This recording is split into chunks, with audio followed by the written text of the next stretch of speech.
এই যে তুমি কাতে থাকা গোলকিপারটিকে দেখতে পাচ্ছ, সে আজ ফুটবল ইতিহাসের সবচাইতে বড় স্ক্রিপ্টটি লিখে ফেলেছে। তার নাম ভজিনিয়া। 40 বছর বয়সী এই গোলকিপার পর্তুগালের সেকেন্ড ডিভিশনের হয়ে খেলতো।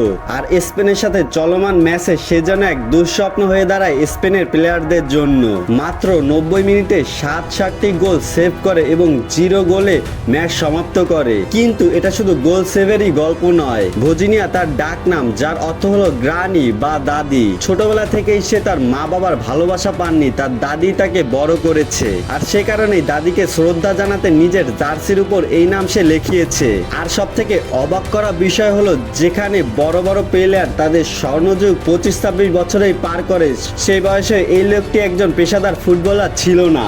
আজ 40 বছর বয়সী সেই গোলকিপারই নিজের বিশ্বকাপে ক্লিন শিট রাখা সবচেয়ে বয়স্ক প্লেয়ার হিসেবে ইতিহাসে জায়গা করে নিয়েছে। আর ফুটবলের সব থেকে আমেজিং ব্যাপার হলো, ম্যাচের হাফ টাইম পর্যন্ত এই ভজিনিয়ার ফলোয়ার ছিল মাত্র 50,000, কিন্তু এখন পর্যন্ত তার ফলোয়ার প্রায় 10 মিলিয়নেরও বেশি হয়ে গিয়েছে। আর ঠিক এ কারণে ফিফা ওয়ার্ল্ড কাপ অন্যান্য খেলা থেকে আলাদা এবং বিশেষ করে তোলে।